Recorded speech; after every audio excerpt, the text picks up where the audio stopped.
Know how it is. Know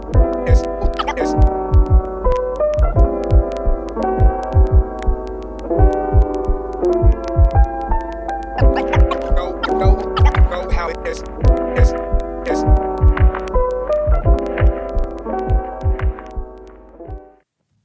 Welcome to another episode of the Black Briefing Podcast. I am one of your hosts, Samantha Douglas.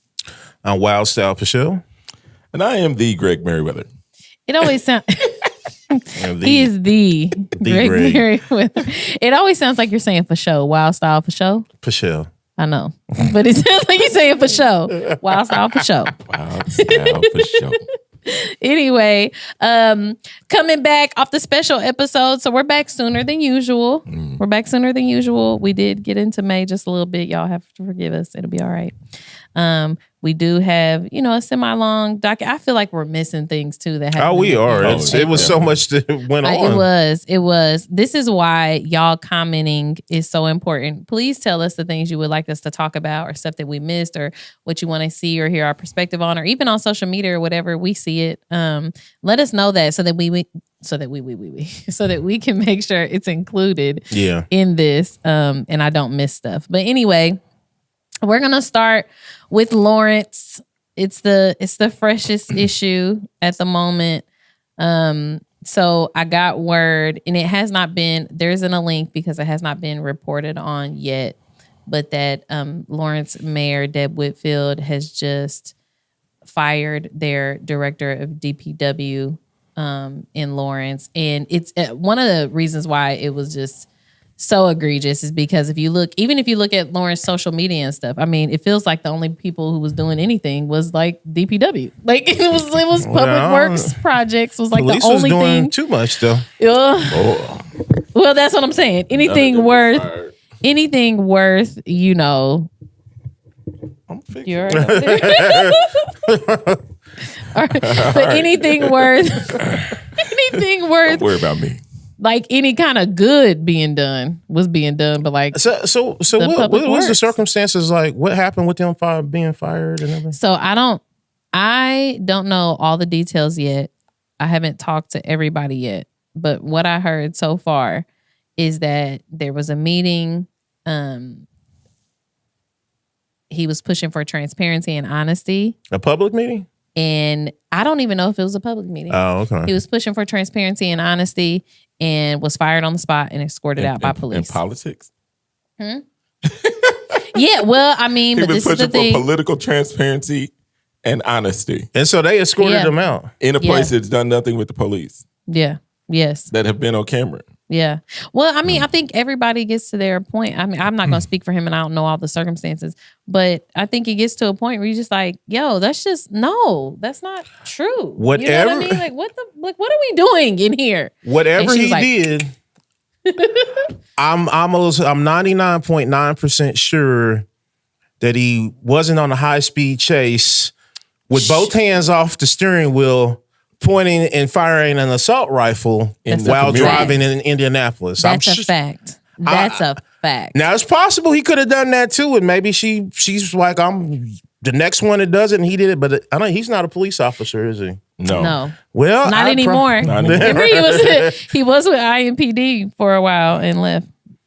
Yeah, so And he is. Are we saying who he is? No, I've been leaving his name out intentionally to be respectful. Yeah. I love them dearly, and want to show them support because this that has to be so difficult. I wanted to mention it because I want Lawrence to know y'all need to stand up, like for real. She cannot stay, and I think one of the things. Who is she? Deb Whitfield. Okay. I just said that at the beginning I of this. just like to hear it, Shut up. I like it. I like But that. I think- say the name. As Democrats, one of the things that we have to start looking at though is strategy wise. We have to she has to be removed or step down from the seat so that she can be replaced by so she can be replaced by Democrats.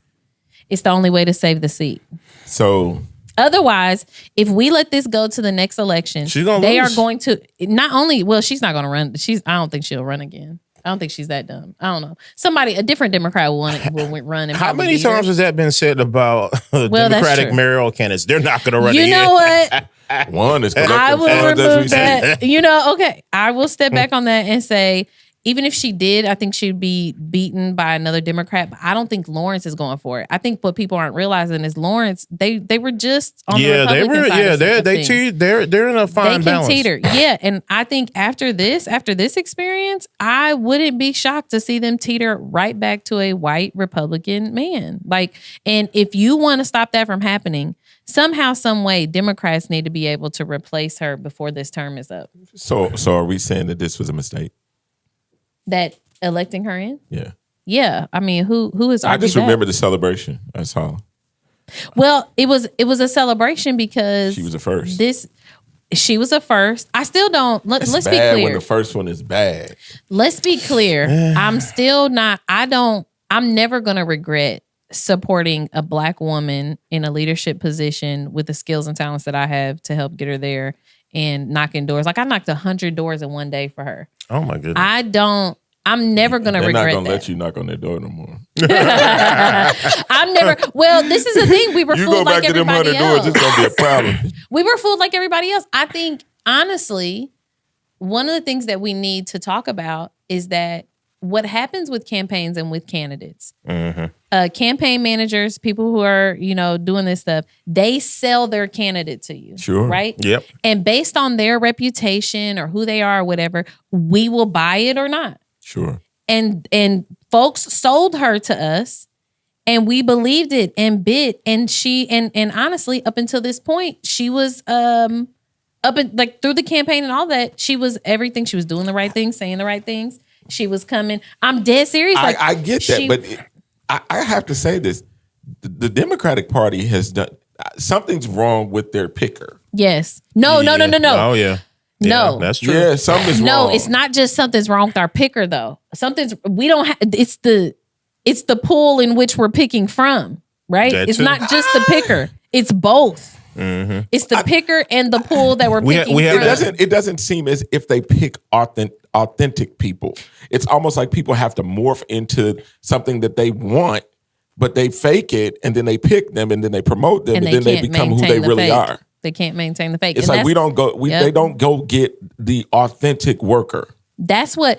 Well, because they cause too much trouble. They cause too much trouble. That's what I. But this is the thing. You don't even have to be authentic Democrat that causes trouble. You can just be authentic. I was just talking about this on Cameron Riddle's show. He was asking me about, well, what do they need to do? And I was like, stop trying to conform to what you think people want and just be who you are. Actually be passionate about people in the community and then be authentic. But I mean, be authentic. That's what we need. I think because we don't, if Trump is proving anything right now, you do not need to be a perfect person. You don't even need to be somebody that most or the regular everyday Joe person would agree with. But they like that he says, when he says something, you're like, no, I believe 100% that came from that fried ass brain. Yeah, you know what I mean? I believe that. True. People connect with that authenticity. And that's what we're not getting. This is not what we are though. But I don't think that Democrats can be that. They have to recruit that. I mean, honestly, the crop we got in there are recruited for a certain skill set, which are like-minded. Yes, they are very much like-minded. That mostly is not authenticity. Sure, it's not. They are very much like-minded. We need new people, and this, that's a great plug. We happen to be doing PC recruiting and training, and you guys should come. I'll put the link in the description. But that's literally about bringing new people into the fold, new people that are passionate and ready to, take their advocacy to the next level. It's perfect for you. And this is why we're doing that. Because, and that's what I was telling you, is we realize it's not just the picker, it's the pool. It's the pool. The pool but has everybody to change. That's tried, not everybody, but a vast majority of people who have tried to get in there have been beat the hell up and then pushed away. A lot of people have tried to get inside that party. I've watched people try to run.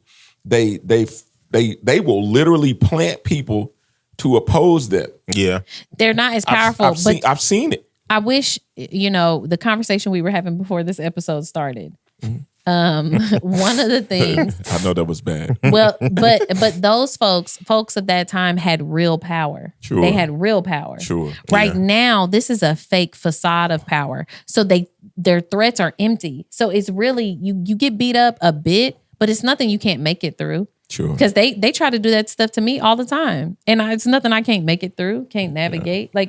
Like you can make it past those things. Like they didn't want Autumn. And with what, like $5,000, 3 people in just a couple months, we got within 500 votes of a 17-year incumbent. That shouldn't happen. That shouldn't happen. We should have did it. I mean, we should have been blasted real bad, and we weren't. And so that's what I'm saying. It's not real, and that's what I want people to do: is challenge more, press more. Yeah, like.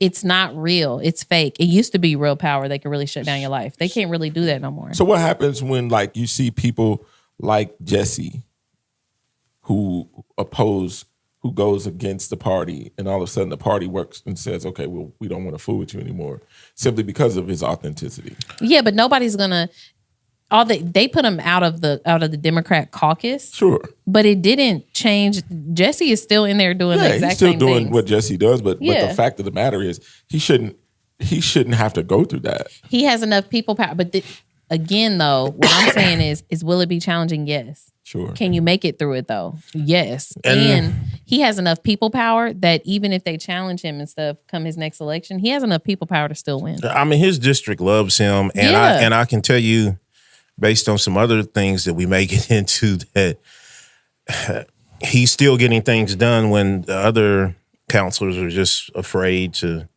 and will literally just make up excuses out of the thin blue air to justify why they continue to do nothing. That's actually the next topic, WildStyle. So, good segue. Yeah, good segue. WildStyle and the FOIA request. What is FOIA, by the way? Freedom of Information Act. Yep. And it's a different acronym at a state level. So that's just the federal, but you just say FOIA. Right. For all of it. For all of it. It's just like a nickname now, just for an information request.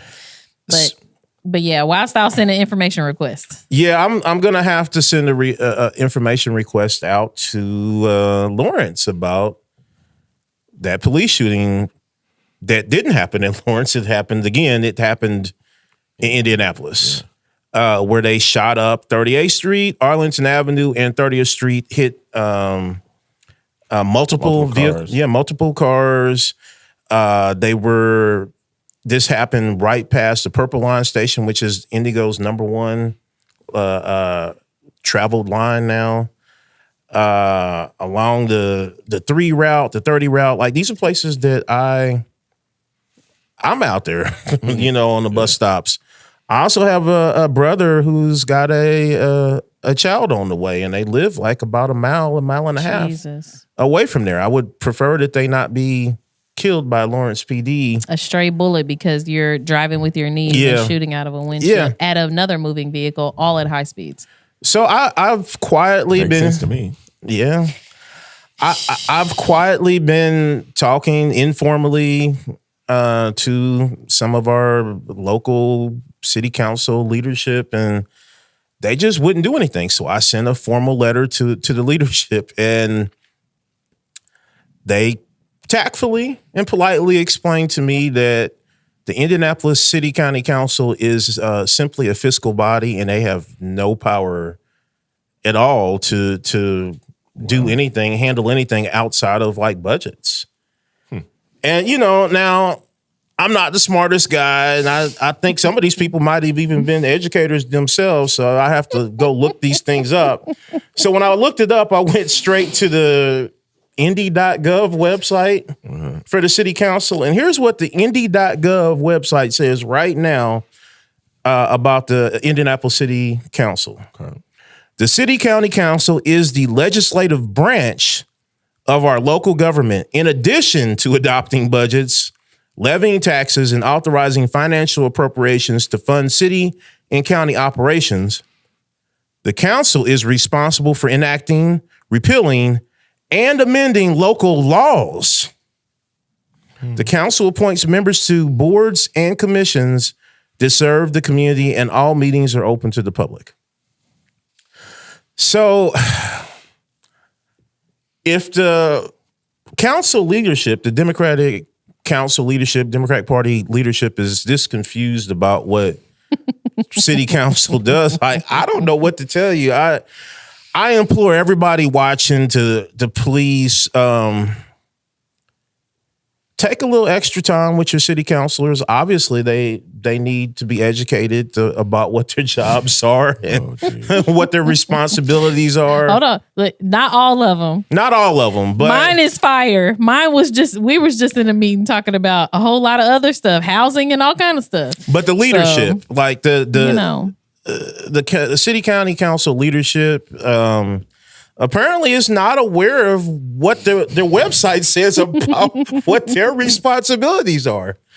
I think too, like sometimes the other ones got to be brave enough to say that. Yeah. You know what I mean? To the leadership, because it also because the counselor of the district where it happened should be saying something too. Like, yo, why is this happening in my district? Creating my, damage for my constituents, the lack of safety. Like, you could have killed some of my constituents. Could have killed him. Could have killed him. But if you look at just the council and its disregard for even the people who show up, like the president is rude to the people who show up to the meeting. He wasn't rude to Ben Carson at that panel discussion that he moderated, though. But he definitely is rude. I mean, the people go to those meetings and are totally shut down, and then they call the sheriff in to basically bully them out of the council meeting. Well, not bully. They drugged the one guy out by his wheelchair. Man, I watched him tell the sheriff to get a dude, two dudes in wheelchairs, like, get him out of here. Get him. Take him to the gulag. The dude is in the wheelchair screaming, yeah. Yeah.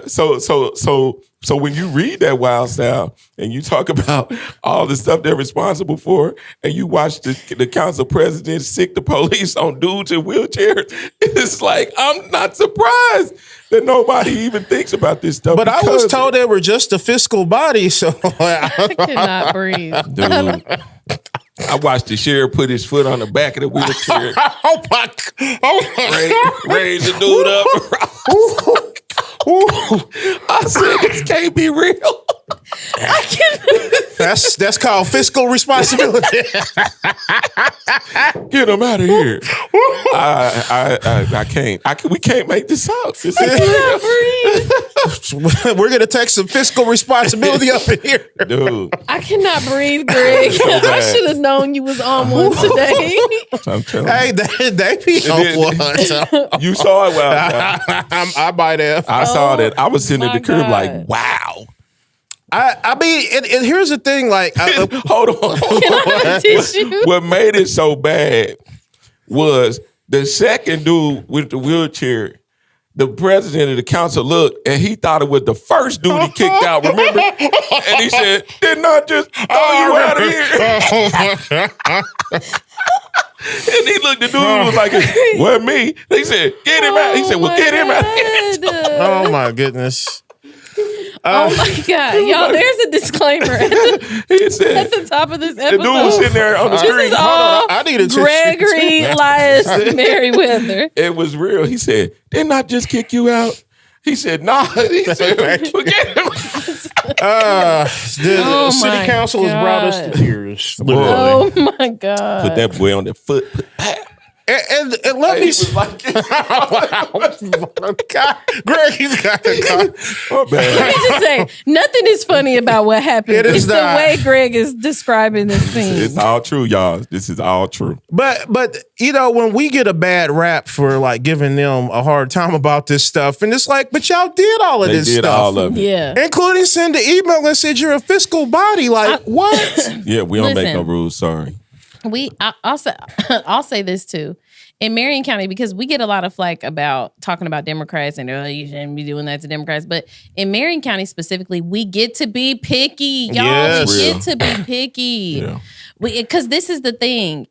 You can name any of these folks, any of those Democrat seats on the council, it will be another Democrat. Mm-hmm. Yeah. If we remove that one, it will 100% be another one. Absolutely. So it's like we get to be picky. We get to criticize them. And it makes it even, if we do it well, it makes them want to do their job well even more, knowing that, you just being a Democrat isn't enough. We talk a lot about you being black isn't enough, but you being Democrat alone is not enough. I agree. If we are at every point, like I'll never forget, you say this all the time, but we're first in everything bad and last in everything good. Mm-hmm. And if that continues to be the case, we cannot keep this current leadership. They're obviously not serving us. I agree.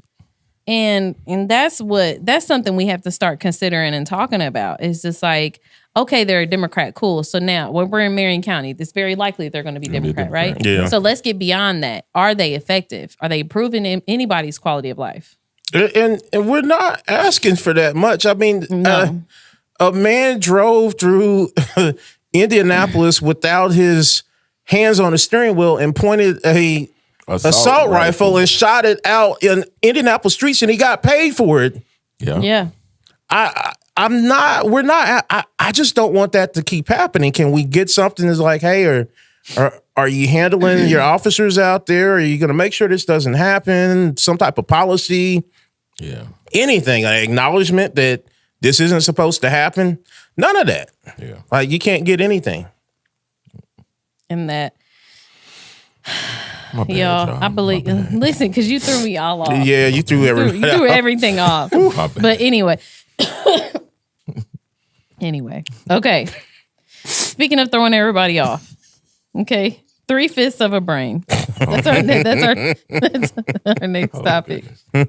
So I don't even know, y'all. I'm gonna be honest. I don't even like that this was brought up by the Democrats. So they were talking about losing all the DEI initiatives and stuff, right? They were talking about the DEI bill, and the 3/5 compromise was brought up.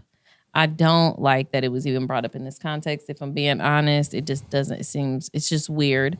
But Micah Beckwith decided to hang on to that and make a whole little video on Twitter explaining to us The 3/5 compromise. the 3/5 compromise and how it was a quote good move. Good move. And he said it was what ensure equity for all people or something. Like at the end of the video, it was crazy. A good move. 3/5 compromise. Let me just tell y'all this, because his history lesson was very flawed. The fact that they were discussing how much a person is worth or what they count as is disgusting. There's no silver lining to that. There is nothing good that comes out of that. There is no, on the bright side, they didn't want to count it. Well, it let the North keep it. What are you talking about? And he said that it eventually, that led to the end of slavery. No, it didn't. That was 78 years later. The Civil War happened. There was no connection there. No connection. Full stop. This is ridiculous and disgusting. I liked it. I bet you did. I did. I mean, listen. WildStyle, wilding for real. I know. Do not disturb. Does that phone do that? But really, I think I liked it because, for lack of better terms, I like my N-word served raw. And when it's all said and done, I think when people do that, it gives you the ability to maneuver a certain way once you know how they think. You're saying you like knowing exactly where somebody I want to know stands. how you feel. Right. And I think that, Dr. King said something. He said he had been in Georgia, Mississippi, and Alabama, but never experienced racism to the magnitude he did in the Midwest. And especially Chicago. Especially Chicago. Yeah, and he said, because these people will hug you, they will kiss you, they will say they love you, and then do everything to stop you from making progress. And I think that when we look at what happened here, he really gave us a gift because we see the mentality. Mm-hmm. The scary part about it is while we are distracted with the 3/5, you've got the governor doing all kind of stuff. The governor is wilding out. Like he's treating us like 3/5 So directly. that's what I'm saying. So when I look, and my question was, would you rather be called it or treat it like it? You could call me anything, but how you treat me is a whole different ball game. And I think that when you look in places like Atlanta that happen to be in the real South, in Dixie, in a state that's red, and they say, y'all can't do it over here, but y'all can dang sure do it over there. I prefer that. Because at that point, I know where I can make progress. In this city or in this state, it's totally different. Because you look and it's not said, but the conditions prove that they're doing it. I think I dislike both. I think I dislike. I ain't bothered by what you call I dislike it to my face and not around me. I dislike it. Like, I think, and too, with all of the millions of people we have in the state, we couldn't find one. We couldn't find one that was sane. Well, or maybe two, the governor and him. Like, this is, we always talk about what the picker with Democrats and the picker in like the pool and stuff like that, but it ain't much better on the Republican side. This is the best y'all got. But this is them being them. Yeah, that's not my expectation. When I look at me, I have an expectation. When I look at them, I expect what I know. I know that that's what that is. So at the end of the day, they're not doing anything surprising to me.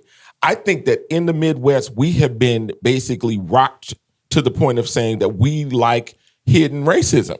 Yeah. And at the end of the day, when you know it's blatant and like you said, I don't want to be called that. Well, I know I'm being called that based on the condition. Yeah. No. So when it's all said and done, you just saying it is like, man, whatever. I'm saying I want to raise that standard is what I'm saying. It's not going to change. Ironically, I agree with Greg on this one. Yay. Hit the microphone, hit the clap button. I didn't, when I saw it, I got no emotional response other than laughing at the end of it. Yeah, no, I laughed. Because I was just like, well, y'all did this the whole session. Exactly. Y'all made it very apparent that we are 3/5 of, and the most hilarious part was after all this said, Bron's like non-responsive about it because he was like, they were probably high-fiving about it. It was like, hey. But then he was like, he should probably watch what he says. Yeah. He was like, look, don't say the quiet part out loud. Exactly. Yeah, yes. This is what the country doesn't like about Donald Trump is the fact that he tells the secrets. Mm-hmm. He tells what's hidden. And at the end of the day, how they feel about us is now just on the table for real. Mm-hmm. And I'm so happy and thrilled with it because it gives us the opportunity to say, all right, now we can strategize because what we were saying, when we think about the sheets. Keep that buried in your heart. Keep that buried in your heart, my man. I mean, but no, because this is, you don't get to come out and do that kind of stuff. Like, no, you don't get to. They do it with policy. And my thing is, I'm a little bit. I don't want either one. That's what I'm saying. I'm saying no. I don't want, like, it's the idea of, oh well, at least he's on. No, ain't no at least he's honest nothing. No, go crawl into a hole with those views. Like, take off the sheets. Take that. No, I like knowing where somebody stands. And if we were talking about just somebody on the street, this was a video that just went viral because it was just somebody on the street. Cool. The fact that it's somebody that actually impacts legislation, LIHTC, like all of that kind of stuff, it's like, no. You don't get to do that. You don't get to do that in this space. We couldn't stop you from getting elected. But this is insane. And I think partly I'm happy he did it. Me too. Partly too. 2-1. No. I mean. No, I'm not happy he did it. I'm looking at the response. I wish for years that we could have got this type of response about the policy decisions. Facts. No, for facts. No, honestly, if I'm trying to stop saying that because somebody just corrected me on that because I'm always honest. Okay. But we should be responding more than this, not just to this, but especially to the policy. And that's what frustrates me because I don't even like the response to this. Yeah, we had a press conference demanding that he retracts these statements. It's For just what? like, what? Like this is where you drill in and say, no, the fact that he said this is indicative of a destructive mindset that's going to continue to pollute all of our policy and politics for the next 3.5 years. Good that he said it. But we're not using it though. No, we're not. And it needed to be said that look at all of the policy decisions made at this session at the lens of of us being 3/5 of a person, and you'll understand what's went on there. Absolutely. Exactly. But that's what I'm saying. Nobody, there wasn't that connection made. There wasn't like any of that. It was just, demand that he apologize. Who's leading the charge? Let's be real. I mean, let's keep it a buck. Who's leading the charge? It's a whole bunch of different people. Well, You know who's leading the charge. I ain't going to say it because then y'all going to say I'm going against them fellas. But it's the fact. No, I think I had Because when it's all said and done, like I said, if I'm part of that system that's leading the charge, and I know that my belief is supposed to say, I don't care about what you say, and I expect opposition. It's like the people who are leading this charge, it's almost like they're doing it to be relevant. Yeah, I don't need I'm so sick of symbolic gestures and all that stuff. Like apology. If I'm being totally, I don't need an apology. I don't need an apology. I don't need none of that. I don't want none of that. What I want, heart. Yes, and I want I need them to run that session back. That's what I need to. And for all of the Republicans in our state that are saying, oh, he doesn't speak for all of them, or that is not. Then run somebody better. Then show us who you are. Then. Because right now it's looking like y'all are on board. Yeah. But I mean, complicit. They didn't make much of a stink about it either. No. No. They feel like that. No, but you can I'm not going to say that. I've definitely seen some Republicans respond in a way it's just like, Jesus Christ. Like how worse can he get as a human? Right? Not just Jesus Christ. He said that out loud like Brian minister? did. But yes, yes. But when this minister was, buying luxury vehicles and he's a minister. on the people's dime and doing all the other corrupt stuff he's done. What is that? Now, but I mean, he's in good company. God's anointed needs nice things, I guess. Anointed needs nice things. Y'all know there's a disclaimer at the top of this episode. Okay, that leads us into right in the heat, or right before this heat, right? We all knew Greg Taylor had went on, or Nasty G as we lovingly call him. Nasty G. Went on Micah Beckwith's podcast. And what we didn't know, though, is what he talked about on the podcast, right? Until it actually came out. This podcast came out. It came out right around this time the 3/5 stuff was going on, which, wow, terrible timing. No different than the podcast. Lord. And so he's on this podcast. And obviously what gets blown up is WildStyle's clip of him saying that the KKK gets a seat at the table. So Micah Beckwith is asking, who gets to decide who gets the seat at the table and blah, blah, blah. And he's like, and Greg is like, well, everybody's welcome at the table. And he's like, so the KKK? Because he's expecting to get a rise out of Greg Taylor, right? And Greg Taylor said, no, they get it. And it makes Micah Beckwith shift because it did. I will say that he expected a black man to have probably a visceral reaction to the KKK gets a seat at the table, or some kind of semblance of intelligence. But we didn't get any of that. And then it was tough. Beckwith's defense, he called the KKK known idiots before that. So, I mean, he really set it up, and Greg was like, "Oh no, the KKK is invited to the picnic too. We're all one big happy family. We can all discuss it." I mean, aren't they already at the table? Yes, that's the point. That is literally the point. And that's what I was telling people. I was like, yo, the table, inclusivity is for the marginalized and excluded. The KKK has never been marginalized or excluded, and that is the problem. They're at the table. Yes, and somebody. The policies that we see. They were at the table that Greg was at the podcast. Oh my God! They was already at the table. Exactly, because you gave him an extra seat. He's literally sitting there. He came to their table. Yeah, he's sitting there as 3/5. Lord, so at the end of the day, it's like they're already at the table. And he acted like 3/5. Who, part of, if you listen to the whole thing, honestly, if he had went on the podcast and at least held him accountable for things he's done and said, or pressed him about things or something like that, I could have at least said, at least he went on there and did a good job. He went on there simping. He did a bad job. In fact, it didn't meet my, so Senator Greg Taylor, Nasty G as we call him, is my senator. I'm a constituent. And so I went and looked and wanted to know what was going on with this podcast. So I watched some of it. That's all I think. I'm sorry, go ahead. Yeah, that should have been a secret. They should have kept that podcast secret. They should have put it on OnlyFans or something. But Jesus. Regardless, I watched it. I was dissatisfied for the standard that I was set for my state senator, but I also was a black man. I was like, for real, what is going on? Like I know you're not from Indianapolis, but is that how they do up there in Marion? It was, you know what? I was about to say it was worse than I thought it was going to be, but I'm not going to lie to you. No, it was exactly what I thought it was going to be.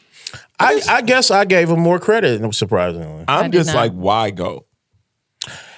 I mean, when you look at the level of opposition that they face every day, being a super minority, and all of the fights that you get into about policy and how it impacts our community, why would you not think that was a setup in the first place? But you noticed that I would have. He also did not join the rest of his colleagues in condemning the 3/5 compromise. Did he? He didn't? I haven't seen him. For real? I haven't seen him say anything. Oh, we're going to fact check that. Oh, we're going to fact check that. Oh, man. I do know last week when I was looking, he had not put out anything or signed on to what everybody else or stood up with them today. Yeah, we should definitely look into that. Oh my goodness, that is horrendous. Well, can we go to his Facebook page? I think we could do that now. Honestly, I'll look right now. Honestly, it would have been hard for me because they put that press conference. They scheduled that press conference the same exact time as Carson's event happened at the Julia Carson Center. So obviously I couldn't be at both. And so I went to the Carson one. It was scheduled before. It was like a ticketed thing because they had security and stuff because they had the Democratic whip there. What was he doing? The Carson? Yeah. He did a town hall with the Democratic whip. So he brought the whip. He's also got a lot of death threats. I think that the security is for him. Yes, and that's why. Yeah, they've gotten a lot of threats. Especially behind, especially behind the ceasefire stuff, the Palestine stuff. So that but they scheduled it at the same time. So many of us weren't able to go to both, which also made it unfortunate because I couldn't even go over there and see what they was talking about, what they was doing. So I have to go off of what I saw, and basically what I saw was that they were just demanding that he that he retracts his statements and stuff, and that Brian calls it out too. I saw that, but it was just because they did the call it what it is, and that's what it was called. The press conference was called or whatever, but. I don't know. We need better demands, y'all. But I agree. I mean, again, kind of leaping back over to that, it's like these guys are quiet about the conditions. It's like it just baffles me that they did that whatever conference that they did, call it what it is. Man, like I said, first in everything bad, last in everything good, and everybody's quiet. So it's like you okay with N-word conditions, but you mad about being called it. And I'm like, the conditions are poor at best for black people, and all these dudes are living in it and okay with it, simply because it probably doesn't impact them because they steal from the poor too. But at the end of the day, oh my goodness. At the end of the day, it's like you have to look at why they're talking now as opposed to every day. Disclaimer alert. But that's Greg. I was not thrilled about all of the speakers at that press conference. There were some that I think should have been left off. Me too. Who were the speakers? Well, the only one I remember was the one that should have been left off. So I'm not going to say that. Okay, Clyde. Okay. No, it wasn't. I mean, I think he was a speaker, but I'm just going to say it, Clay. Pastor Clay. Oh, Clay was there too. He was one of the speakers. He was. Yeah. I just don't feel comfortable. I get it. I just think that at some point, it just baffles me how quiet this state and city can be with the conditions the way they are. And it's like the whole word concept just baffles me now. Just people talk about me every day, and I still get up like whatever. Because if I ain't starving, it's like starving me out is an act of war.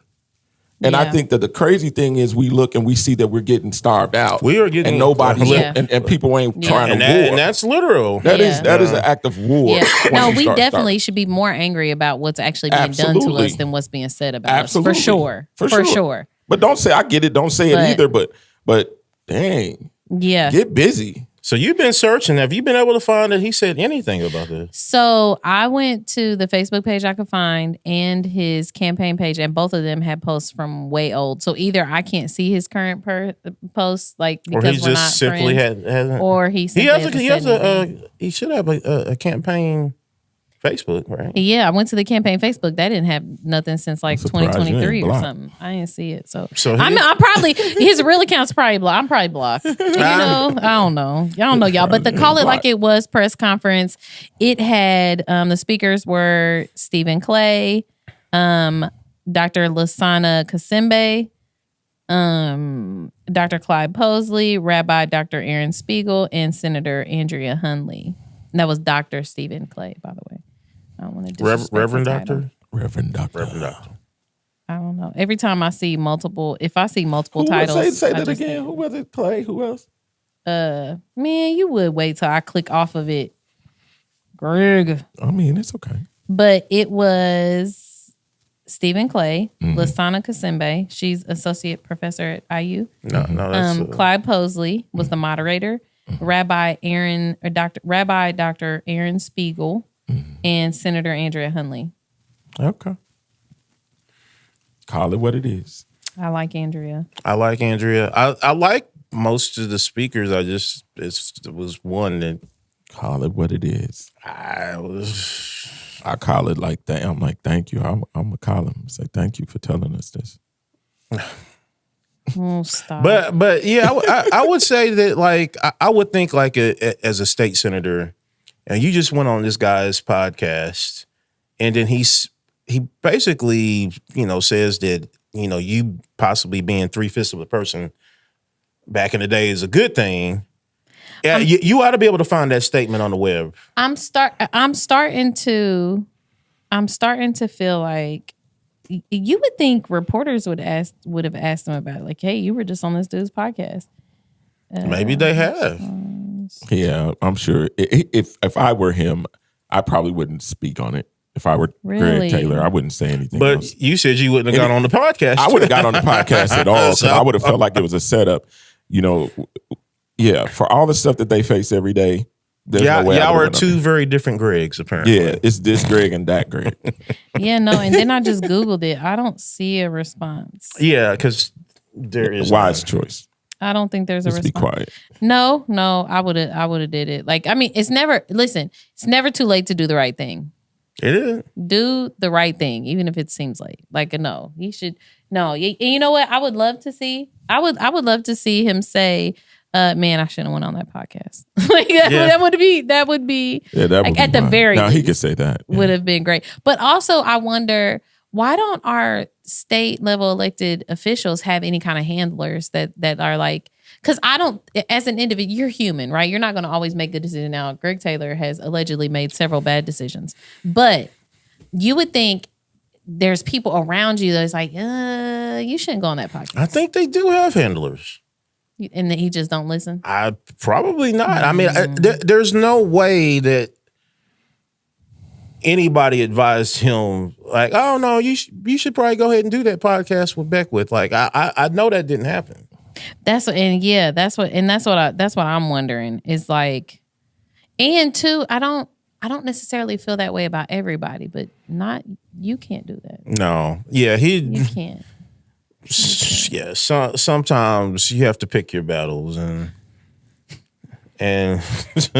we weren't all born with the same tools.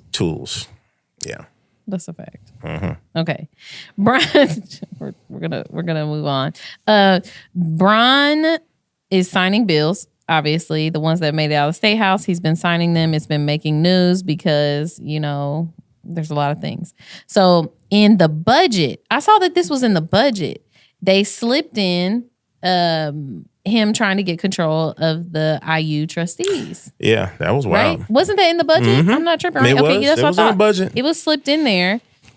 We have the link in the description. And so the ACLU is suing Braun over that right now. Yep. And let me just put this out there. Obviously, this is not sponsored by the ACLU or nothing, but y'all, you should just give a small amount monthly to the ACLU, because every time something wild happens like this, they are the body that will And there's something sue them. I haven't checked my phone, but I know something wild is happening right now. Yeah. They're going to be doing a lot of suing. Yeah, and they're the body who does it. And right now, from the federal level all the way down to our state and city, the only thing that protects us from bad legislation and stuff is legal action, is the courts. We have to have attorneys that are willing to take up these fights. And so, man, they support them. Give to them. American Help Civil them. Liberties Union. Yeah. Yes. I mean, So you all know that American Yeah. Civil American Liberties. Civil Liberties. like when something goes on and like the governor or any of them just break the laws or the constitutions,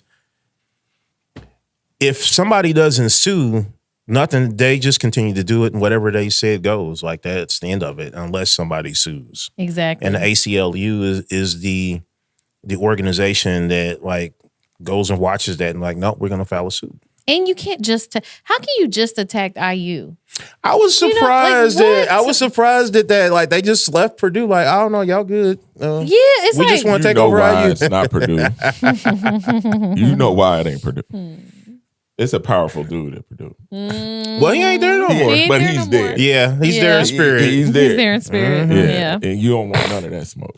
That's Yeah. a whole different And beast. tell the people who you're talking about. Mitch. my man Mitch. Mitch.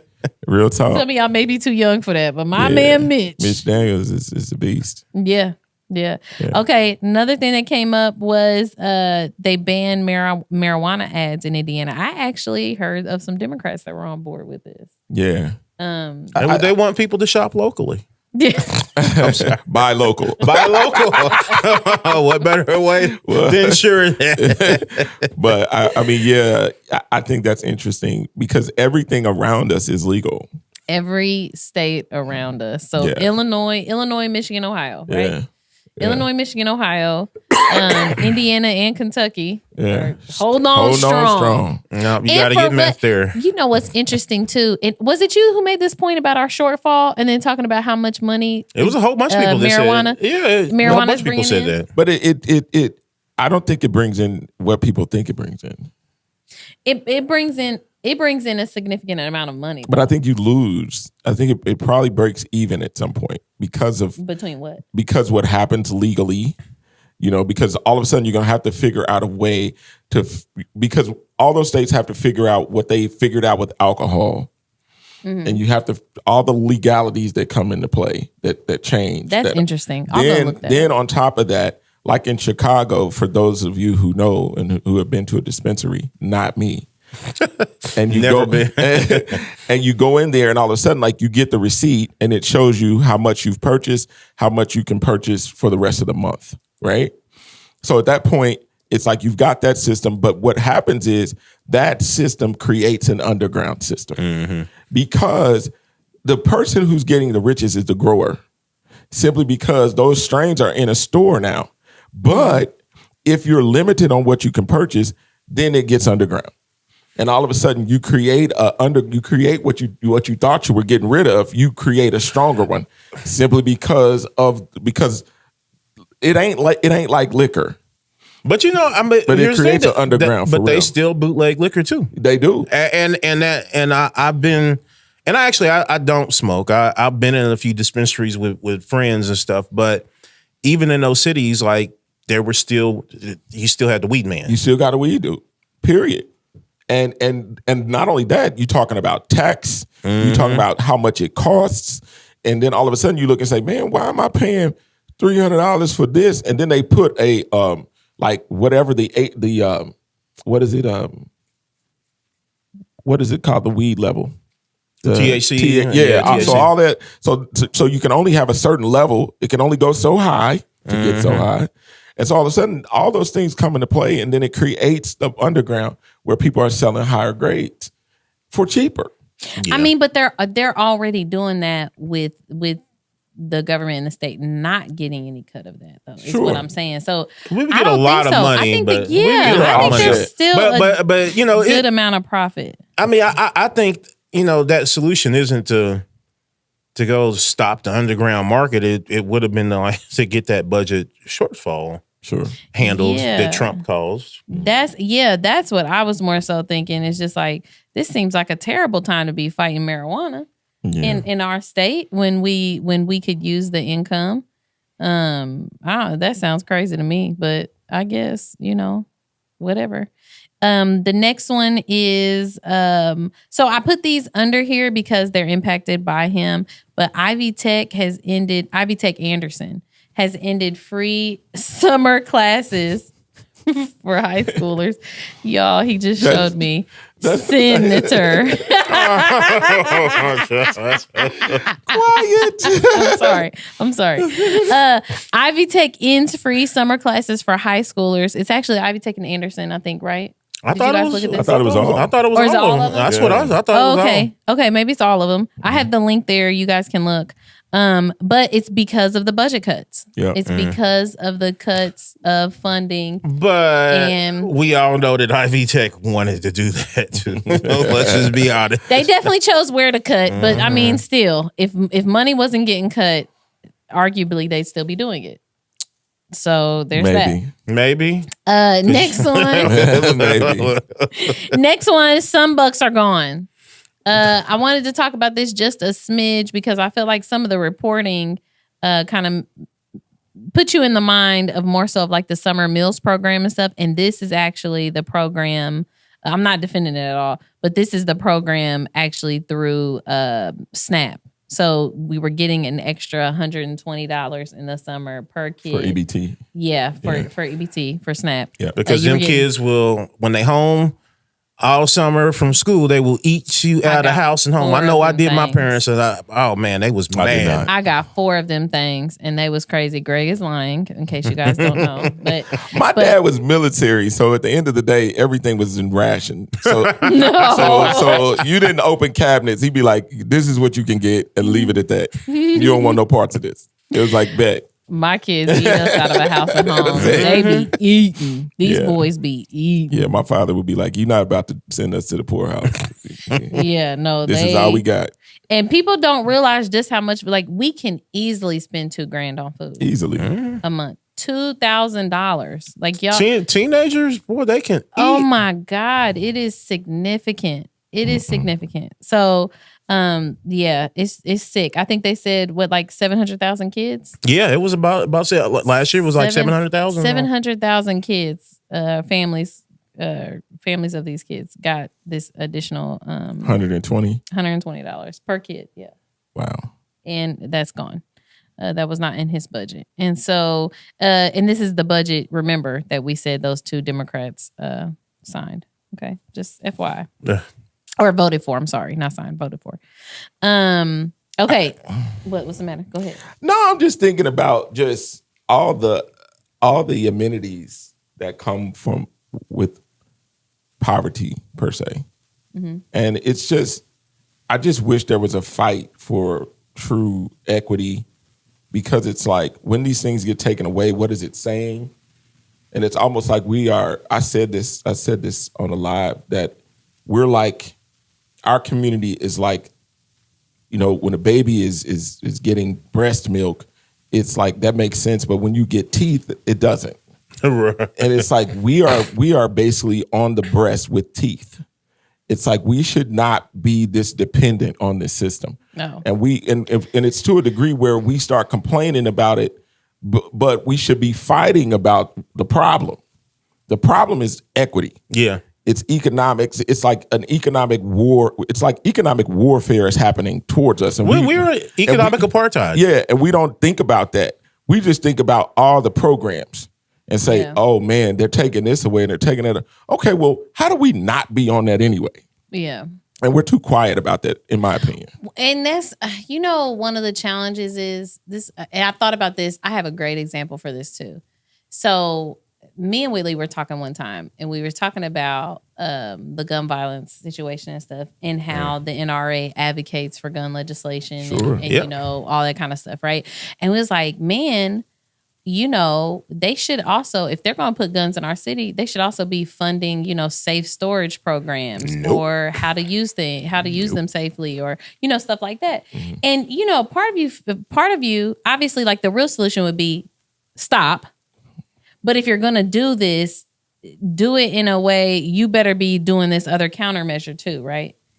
And I think that's how people think about these programs. It's like the systems are creating this, the 98% and the, you know what I mean, of us that aren't in the, you know, whatever.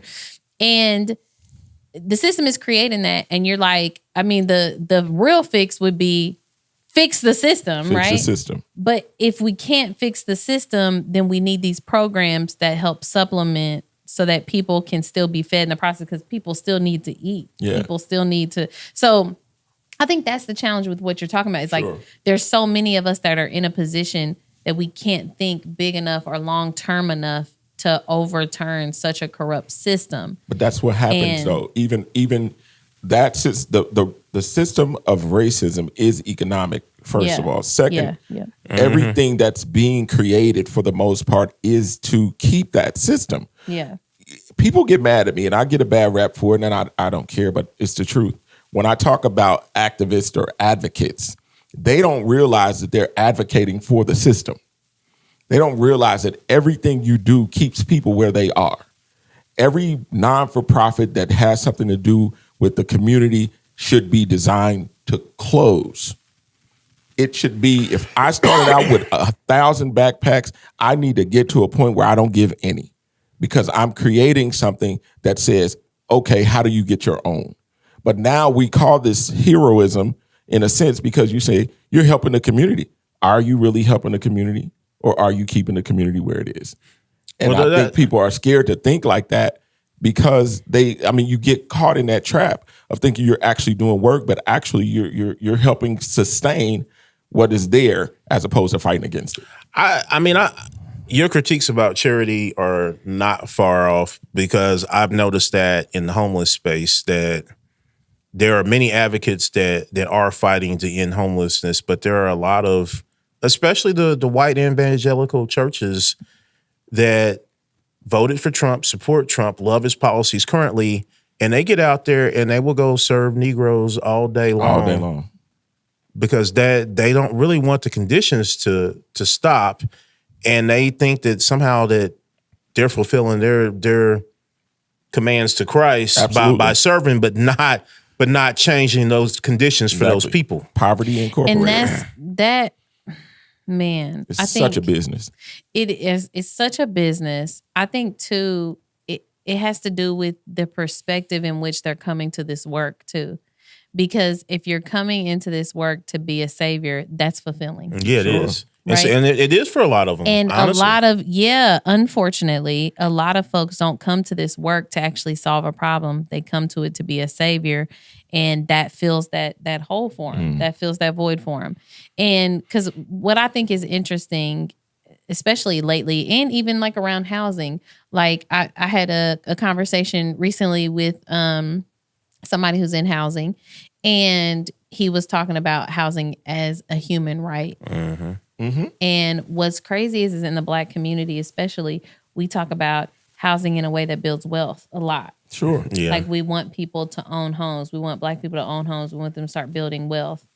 And one of the conversations we were having is okay, but first step is they need to be in. Yeah. You know, like they need to be in somewhere. Like they need stability. They just need because the conversation was or do we? I know, it's terrible. The conversation was, do we need 100,000 affordable rentals? Right.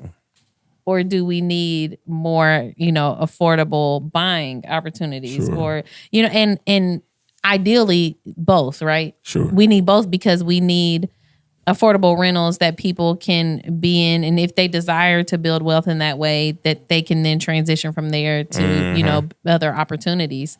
But it really shifted my thought, because I was one of those people that was super focused on home ownership opportunities, but that's a bit of privilege. It's jumping there. It's a lot. You know? I mean, when you look at the statistics of the Civil Rights Act of 1968 and the ending redlining, it has not worked. And a lot of Democrats and Republicans too, they all get into the whole, well, let's do another home buying program for minorities. I'm not saying that we shouldn't own houses, but what I'm saying is statistically, not my opinion, statistically, it's failed every time. Exactly. Like we are not, there are a lot of programs now, and I'm not to say that there shouldn't be any programs, but if we're going to go tackle housing, like we've got to get people in rental properties that are affordable and clean and safe. Yes. With good landlords, and then we can get everything else handled, or community ownership, right? Of these properties. It doesn't have to, like, the city of Indianapolis has empowered so many slumlords around here by giving them grants and loans and giving them property. They could have done that for a community-run organization and the people own it as a co-op, or a land trust. I just want more of these programs to deal with the mentality. Yes. I think we need more mind-changing things as opposed, because what's happening now is if you need a coat, you can get a coat. If you need a backpack, you can get a backpack even though you don't have books. If you want to celebrate Easter, we'll have the Easter egg hunt. If you want toys, we have a toy drive. If you want Thanksgiving, we give you the food. Everything keeps you where you are. Mm-hmm. Everything that's designed is not changing the minds of people. And we look and say, dang. And then when something gets stripped, and then we looking like, dang, we out in the cold. You've not established anything. And I think that's what they're doing to our people, is creating this mindset to where anything that you need to keep you where you are, that's what we're going to promote, as opposed to this economic freedom that we need so badly. Yeah. No, I'm with it. I think it's just, I think a lot of us too know that it's going to be long, hard work. Mm-hmm. Yeah. Pause. But it's like, but it is. And I think a lot of people don't want to even fathom that. Like, it probably won't happen in my lifetime. No. It probably won't happen. We're just going to have to keep chipping away at this thing until we get to something that, Agreed. But it's work. It's hard work. And it's got to start. It's got to start. Agreed. That's my point. It's like, yes, but it's always going to take a long time. So we have to start. And so I hope we're doing that in our community. That's something that we've been advocating more for, and like community ownership situations, stuff like that. We're really working on that on the Far East Side. And I really encourage everybody on each side of town to start working on that stuff. Quickly, so we talked about, we get to be picky in Marion County. Mm. There's a lot of Democrats and stuff. I am almost always for a challenge. I love them. I think they engage more people and stuff like that. But currently, Carson has a challenger. George Hornado. Mm. And I'm not gonna lie to y'all. It's a bad challenge. I didn't think I would say that, but it's a bad challenge. Bad meaning what? It's not authentic. I can tell you that. It's not from authentic. My experience. Okay. Yeah, it's not authentic. It's not Run DMC bad. Not bad meaning bad, but bad meaning good. No, it's not Michael Jackson bad. No. Okay. It's bad. It's bad. Okay. It's bad. So I when George was hinting that he was going to run over like a 2-month span, at one point, I think it was like the day before or 2 days before he announced, he put up some posts that all but said he was announcing. And I commented on the post, asking him about, okay, what's your platform? And also, what is your position on the U.S. funding foreign countries for military operations that don't meet international standards for human rights and civilian safety? Right. Dang, and his response was, "Dang, wild stuff." I'm just saying. Don't send me no text like that. Like, damn. But that's your job when you get in that seat. And I would be one of his constituents. Well, he deleted the whole status. Oh my God. So I'm not making this up. So it was like the next day or a day or two later, he announces and he sends me up via LinkedIn and Instagram his whole campaign thing and the website and all that. WildStyle. And so I was like, still no answer to your question. Well, so I was like, well, okay, you messaged me, so I get to message you back, right? Right. So I said, I like the general platform. I'm interested in what you'd address. We're reforming HUD to tackle the housing crisis and build long-term, sustainable, holistic communities. Mm-hmm. And then I also asked about his position on the U.S. funding to foreign countries for military operations. Sure. Mm-hmm. It is still blank. I have not heard back. Of course not. George, if you're watching this, or if any of y'all know George, please reach out. You didn't even have to answer there. We could have had a conversation about it. But I mean, as a potential constituent, I would hope you want to talk to my, I think it's good. I know you would. Yeah. I know you would. I'm a fan of challenges. I think this is not a good one because I'm a fan of challenges when people are actually authentic and real about why they're challenging and wanting to run. Sure. Because this is the thing. I think you should approach every seat like you're gonna win. Sure. Not just doing it for namesake or whatever. Unless, even if you have other goals, I think you should approach it like you're gonna win. So I think it should be something you're serious about. And I need to know how you believe his intentions. He's still. I need to know how he's going to be better than Carson. And let me say, I have no issue. Not be hard. Greg. I have no issue with Carson being challenged. I'm not a Democratic protector here, but I'm like, I don't want to go from somebody that is halfway accountable to somebody that can't even respond to me. That's about a fact. And even it wasn't just the one question. I asked about HUD. We have some serious housing problems here, George. Yes. So if you had something to offer, I would have liked to have heard that. Yeah. And that's part of the challenge. The other part of the challenge is when we're talking about not having a bench, not having all of that. I feel like a lot of people don't understand or know how much Carson helps young Black folks in this space, including ones that are not popular or party loved or stuff like that. Well, we don't have anybody else doing that though, and that's what I'm saying. We don't have anybody else that's doing that. That's it. Carson is not somebody I would have challenged. Carson is not somebody I would challenge. This is a waste. And if I'm being totally honest, I need to stop saying that. But with George specifically too, with the amount of money and the connections that he's trying to leverage to do this, he could have unseated one of these Republicans in the state house and we would have all been better off for it. We need some balance there. But instead, you're wasting all of this stuff on Carson. He's loved. He supports us. It's just not. It's not going to go anywhere. This is a bad challenge. And he actually speaks back to you. He actually speaks. Yes, he's accessible. He has supported every single thing that I've done. I mean, but that's what you like. But that's what you like. No, that's not the only thing that I like. Because most people think he's quite ineffective. No. And see, this is what's interesting is I think he gets to live off the name. No. He's not Julia Carson, and it's unfair to compare him to her. I'm not comparing him. I think that's what he gets to live off of.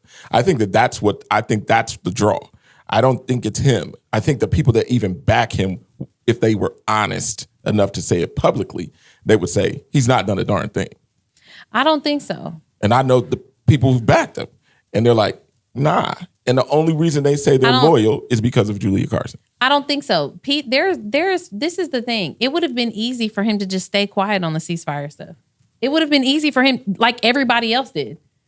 Most of Congress was just quiet. They just didn't say nothing. They didn't fight it. They didn't do anything. He actually fought it. And that's why let's be real. That's probably most of the reason why he's being challenged right now. It's because he came up on a different kind.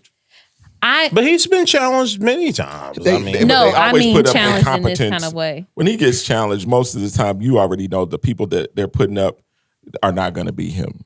It's like, first of all, you have to look at his... George ain't going to be him. No, George's not going to be him. George ain't got a shot. When you look at... Not the way he's behaving already. But you know that's a hard one. That's almost impossible.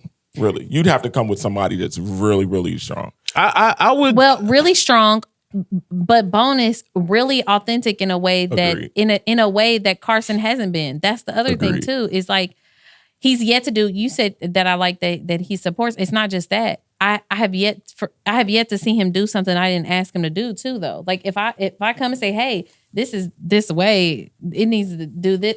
He hasn't not responded, and that's to WildStyle's point. It's just like being accountable. I called his office. They was like, "What do you want?" I think so. Well, you're the Greg Merriweather.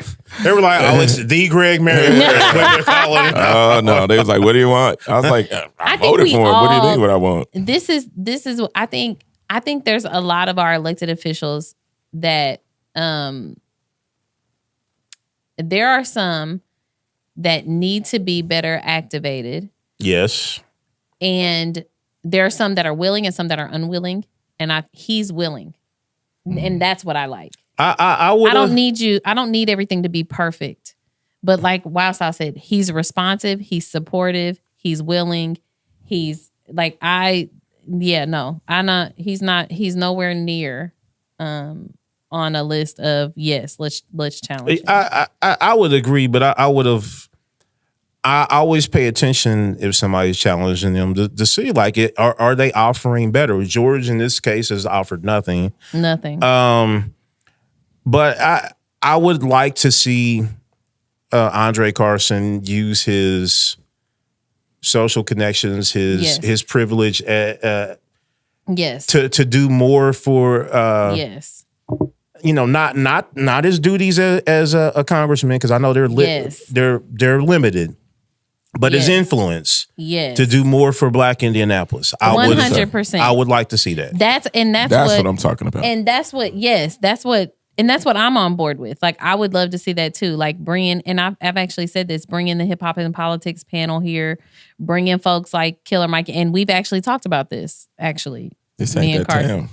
But bring Killer Mike. No, our Black community needs to be activated. I'm saying they're not going to get activated by them.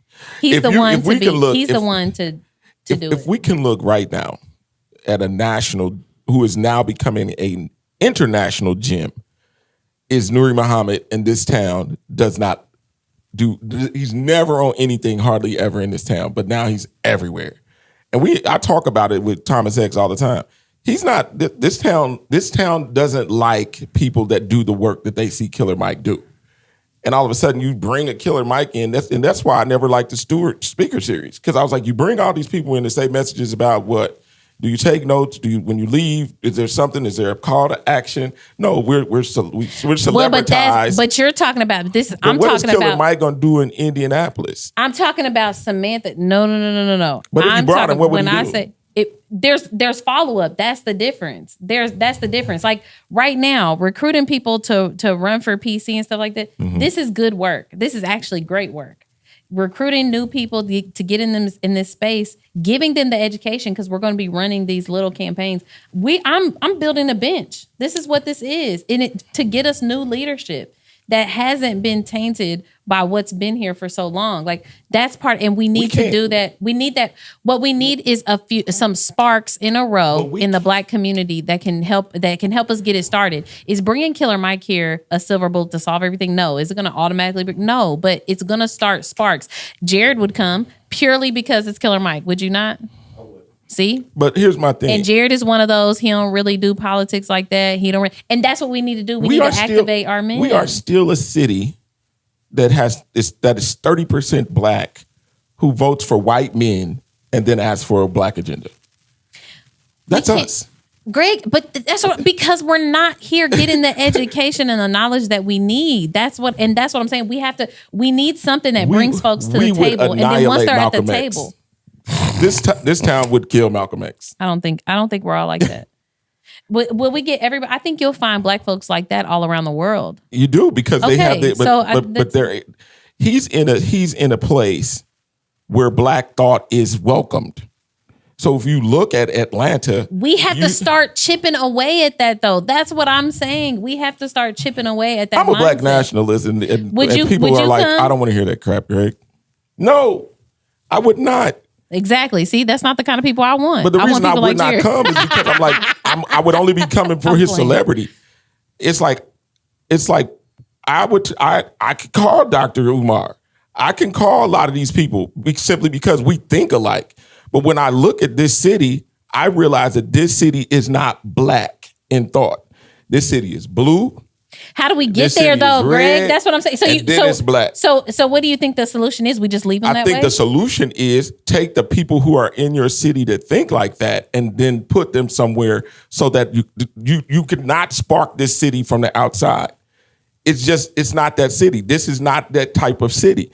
This city that's why Mike Epps left. That's why Babyface left. That's why Vivica left. So Mike probably here right now. But what I mean by that is this city does not support its own. No, we are so thrilled. That's a culture that has to be changed. So bringing somebody is just the celebrity. We've done it. We keep doing it. And we bring in people. No. We brought in some. Dick Gregory has been in this town. We just talked about old Muhammad Black has Expo. Been in this town and nothing happened. We just talked about old Expo and how we have not been bringing leaders that would actually attract folks. Sister Soldier has been in this town and nothing happened. So I could keep going. And when you look at when they were here, because the right organizers weren't the ones. Because it wasn't organizers doing it. That's the problem. That's problem number one. Is that there's not somebody who has an infrastructure built to build on that momentum. We bring somebody in, say a few words, okay, bye, and that's it. They told them people to shut up. They wanted them to get them out of here. Am I lying? When they brought any of those people here, this town did not welcome those people. They was like, man, are you crazy? You can't speak but this is what I'm saying. I can't speak for the whole town. But I can say I have plenty of projects that just need spark. That people just need to know about.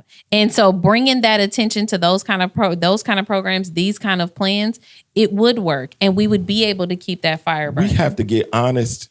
And what I mean by that is even throughout the King, when King was assassinated and Kennedy announced it from the park, right? This town celebrates Kennedy, right? I remember the 50th anniversary of Martin Luther King's assassination. And who was on the front of the paper? Kennedy. We have a park called Kennedy King Park. And you got King reaching out to Kennedy. Although Kennedy used COINTELPRO against King.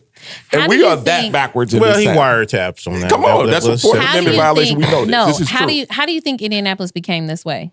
I think the individuals, pastors, right? I'm gonna say it for you, the pastors. I've documented it. Okay, it's the pastors that do. individuals, individuals created this. So why can't individuals recreate a new culture in Indianapolis? Because it's more of them than us. No, right now, because there's not enough of us at the table. It's not that there's actually more. It's that enough of us aren't actually at the table. And that's the problem. We got to bring them to the table. And to y'all's point that y'all just said, we have to start somewhere, and we have to start at some time. And what we need really is effective grassroots leaders to lead the charge, because they're the ones that know how to not only bring people at the table, but give them the tools before they let them go to go do things. Like that's the point. We do things as if it's a performance. We go like it's a Beyonce concert. We go, we did the thing, we go back home, back to normal. That's not what this is supposed to be used for. We're supposed to come, be enlightened, and you use that spark and that drive of people getting there to connect them to other things that we keep building on. I think one of the first things you'd have to do is figure out how to be authentically Black and not concerned with offending white people.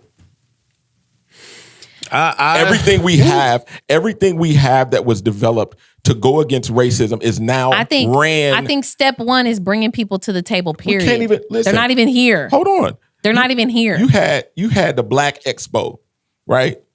It turned into summer celebration simply because you didn't want to offend people.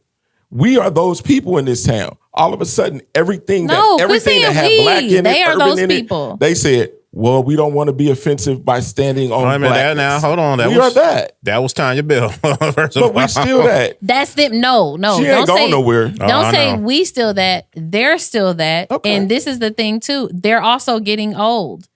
We have to take this. Now, you know, they had an incubator. You know, the exchange was the incubator. We have to take this to create the same type of mentality. They have uplifted and created a group that's just like the old group. and they put them in school to be like them, and we already see them in action. I can name them. I refuse Disclaimer to alert. Right, right. Definitely. Can we get them to like the disclaimer. flash on the screen? Right, yeah, we needed to flash. It's the We needed truth. to flash because I refuse to believe it. I refuse to believe it. I think there are things strategically happening in order and intentionally that we can start to see a shift.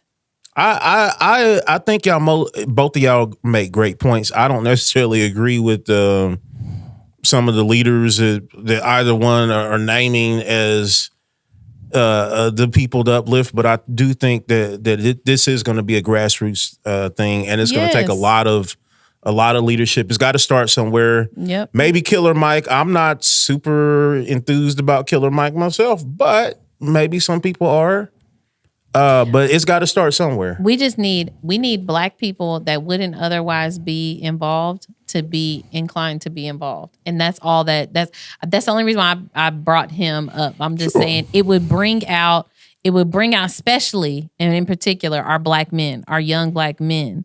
And not necessarily like the little ones, right? This will bring out our adult Black men, like our 30-somethings, our 40-somethings. Which is our the older time people 20-somethings. are ready to go in. And I think they would only come because of his celebrity. And that's fine if they come for his celebrity. Come for his celebrity, but I'm going to give you something more. But at the end of the day, I have to say this. People are afraid to be authentic. People are afraid. When you make the decision as a Black man to start standing on Blackness, you're going to lose more than you can ever gain. One of the things that Nuri Muhammad told me, he was like, they're going to take everything you got. The minute you start standing up, they're going to try to take everything you've got. He could come with that message now. He's a rich rapper.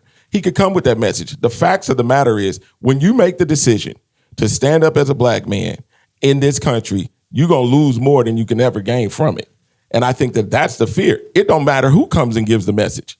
If they're not ready to take on what comes with it, it doesn't matter who speaks on it. You have to make a commitment in your head that at the end of the day, I say this, they took a little bitty Martin Luther King, who was a nonviolent dude who carried a Bible, and they put a bullet in him. So when it's all said and done, I don't care who gives that message. If you are not committed to them trying to destroy you for standing on it, know this, it doesn't matter who gives the message. You are completely missing the fact that I keep telling you over and over again that I am not saying that he himself, No, I'm not. I get that what you're him saying. delivering this message is going to inspire folks. That's not what I'm talking about. He gonna bring people out. He is going to bring people out. Oh, okay. That's it. Sometimes it is that simple. And sometimes it is that I'm simple. cool with him bringing Bring people I believe out. he'll bring people out. If we get a few hundred, if we get a few hundred, 1,000 folks come out, and I get a sliver of that to actually take interest in what I'm talking about and doing, that is a win. 30 would change the city. 30. That's a fact. And that's what I'm talking about. That's what I'm saying. It would turn Yes. this place upside down. It would turn it upside down. Turn it upside down. I think people, this city can be shifted in culture, in mindset, in how we're doing this stuff. And especially you put 10 in the right position. Mm-hmm. You put 10 in the right position and it shifts things. 20 to cause hell, and the That's 10 to the last 10 to really do it in. I believe it. I believe it. You don't got to believe it. By the time It you ain't have your the, vision. by the time you have the meeting, you've already been infiltrated. No. Well, I don't care about that. and that's why you got to cast a wide net. You won't get everything. Yeah. Try to get some new blood, new people. Yeah, you won't get everything. You won't get everything. But we can start right now. We're not even chipping away at anything. We're just losing everything. Like, we're not even holding the line. So that's whatever. Next topic. Speaking of, Lord, not even holding the line. ILEA, which is IPS's new, like, what is it? Should we call it a board? But it's their It's temporary, Indianapolis Local Education Alliance. Sure. I hate that you call it Aaliyah because it sounds like a nice name, like maybe Does a it? grandma. I thought of the law enforcement thing. Aren't they called ILEA? It is. That's what I thought. See, that's the first thing that I thought of. And this is probably how this is going to be handled. So basically, the Indy Star put out an article saying that the mayor asked for it to be exempt from the open door law. And Bob Banning told you went to the press and was like, well, yeah, it was your man. He did this. Man, so That's so bad. And I mean, excluding from the open door law would mean that their meetings don't have to be public, by the way. Which means, from somebody that has gone to those excluded meetings, that means that you're subject to being lied on, lied to, saying that you agreed to stuff, saying that you said stuff, saying that you flipped the table over, said that we didn't tell him that, when nobody said that, blah, blah, blah, all sorts of stuff. Lord. Yeah, it's private, so there's no accountability. No accountability. Yeah. And people can get together and decide, well, I saw him, he flipped the table over and jumped on it. And it's scary and harmful. It's scary and harmful that our mayor said that, because historically he's been a supporter of charters. And I'm not getting into the traditional public school versus charter fight. That's not what I'm saying. I'm just saying that for somebody who has been clearly a bit biased, it's rough for him to then turn around and say he doesn't want these meetings to be public. That's tough. Agreed. It's tough. It's suspect. I mean, one of the hallmarks of democracy would be public being involved in decisions. Transparency. Yeah. Transparency is democracy. When we're talking about, the buildings and the facilities and the manner that your children are being forcibly educated for 12 years. And he gets appointments too, right? Yes. To this board, yeah. Yeah, like, it's not like, this is some elective. No, your kids they have to go through all this unless you want to go do it yourself for 12 years. And I have to pay taxes for it, and we all pay taxes for it, whether you got kids or not. And this isn't going to be open to the public. Yeah. Yeah, it's a bit disturbing. Real quick, we have a few little rundown things. Voices is Emmy nominated. Congratulations. I wanted to highlight That's that. dope. Congratulations. They have a program. So Voices is a local youth program. And they have a show called Real Talk that's on Wish TV. And one of their episodes, I think it's the gun violence episode, is Emmy nominated. Awesome. So congrats to them. That's dope. Mirror Indy just keeps getting awards and nominations. Mirror Indy is the truth. Man, the truth. I've been true. turning everybody to them. They keep trying to, we should do this or dig into this. Call Mirror Indy. Mm-hmm. Their investigative journalism. They are doing the thing. Top tier. I agree. And then finally, this was Greg's thing. Unfortunately, it landed on our rundown.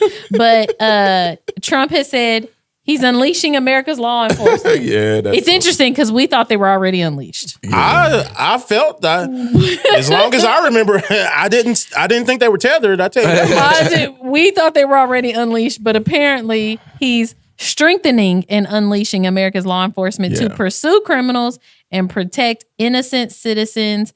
I want to highlight the word citizens. They did not say residents, but citizens. Yeah.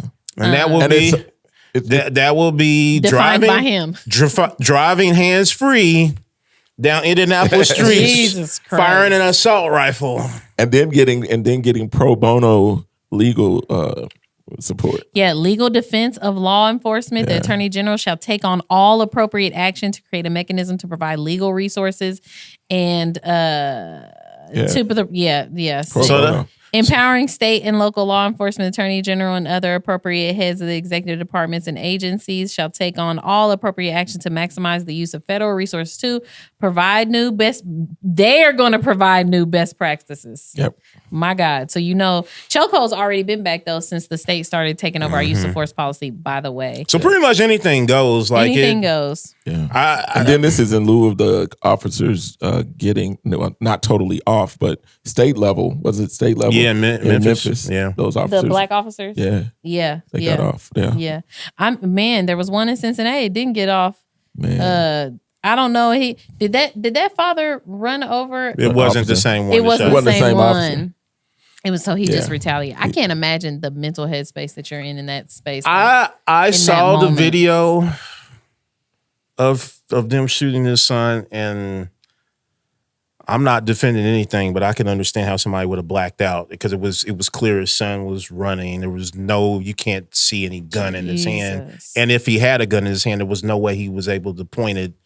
Yeah, I wouldn't be in my right mind. No, I wouldn't either. I wouldn't be in my right mind. So man. But yeah, the White House is still doing crazy things. Trump is still doing crazy things. He's posting pictures of himself. I'm sure y'all as the seen, Pope. as a what's-a-majig? A Sith. It was a Sith. He was not a Jedi. He was a Sith. He had a red. There's saber. a difference. There's a difference. Lord, he was a dark side Force user. Yes. They don't even know Star Wars. Or maybe they do. Maybe they do. Or maybe they do. I'm with you, WildStyle. Yeah, maybe they do. Or maybe they do. Well, He had a red lightsaber. He was definitely a Sith. Maybe they know what that. I think they know. This has been another episode. Sorry, I'm not trying to promote Apple, but that's the laptop I happen to have. But this has been another episode of Behind Closed Door. I hope they do call. Please. Listen, all money's green under the hill. Isn't that what he said in life? Green is the only color that matters under the hill. That's what he said. But anyway, thank you for joining us for another episode of the Black Briefing Podcast. Please like, share, and subscribe so that we can continue to build this platform, y'all. The more independent we can stay with this, the more that it can continue to be, unfiltered and transparent and all the things, right? Absolutely. Please make sure that you comment and let us know what you want us to talk about because it helps us come up with content. And also, I'm not going to lie to you. Until people ask me, I don't always know what I know or have an opinion on until it's posed. So definitely ask us questions. It helps. Obviously, I'm going to put the page where you can connect to all of us individually on social media is probably the best way.